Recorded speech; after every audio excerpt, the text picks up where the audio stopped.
know is, now that your audience and your fan base is larger than your initial YouTube followers, has your comedic routine changed up at all?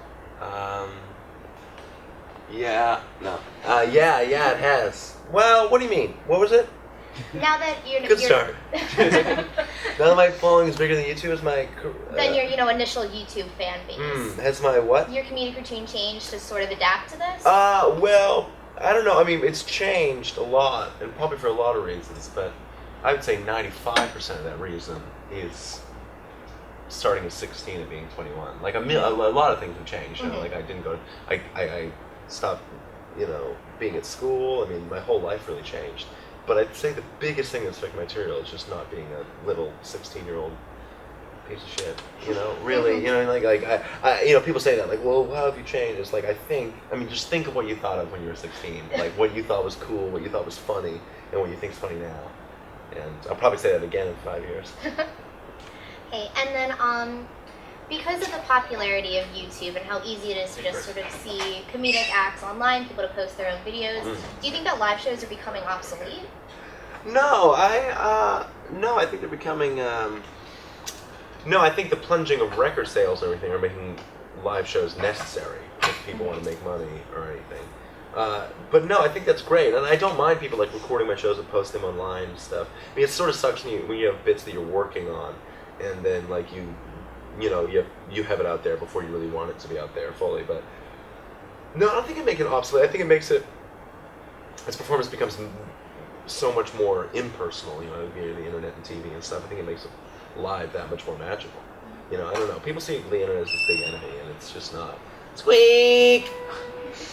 But it's not. No, it's not. The internet's great. It's great. I mean, it's giving shit for free, and it's spreading things around. It's putting the power in people. It's making popularity way more democratic than it used to be. When it could just be a record company just choosing to promote some young star, and then they do So I like the internet.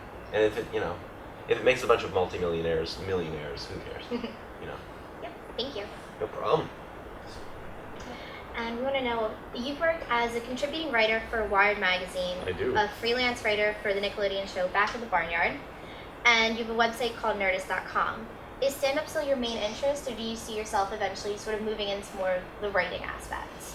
No, well, first of all, let me just say I'm excited because the seat is still warm from Bo sitting here. So it's like I'm absorbing some of Bo's tall comedy energy, which is nice. I'm not a short person, but I'm not a super tall person. So anything that kind of helps me in that area makes me feel a little bit happier.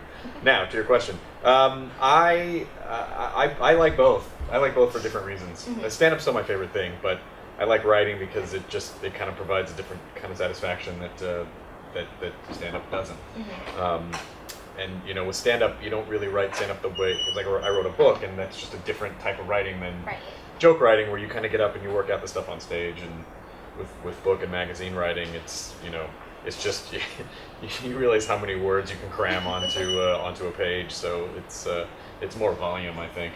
So there would never be a point when you said, I'm done with stand-up. I just want to be a writer now. I don't think so. No, I would probably dump writing before I would dump stand-up. Okay. But fortunately, I can do both, so I won't have to do that.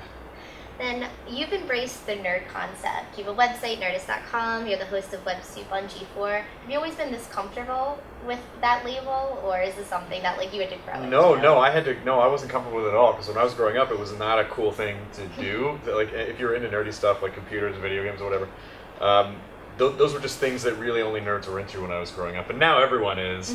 And so it's awesome, and everyone has smartphones, and everyone has DVRs and laptops and desktops, and but it was very specific when I was a kid.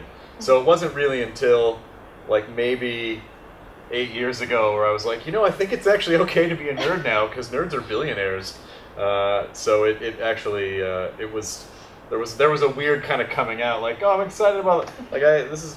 I wear my calculator watch unironically. This watch is from 1985, and it's I used to kind of be ashamed of this kind of stuff. So now I'm not. Maybe that's just because I got older. When you get older, you don't give a crap what anyone thinks. Right. When you're young, you're always like, oh, did that guy look at me weird, or how come those girls don't like me? But now I'm like, whatever. I have a calculator watch. Suck it. I don't care. Don't like me. So, can you print that? Suck it. Suck it. I can. Okay, good.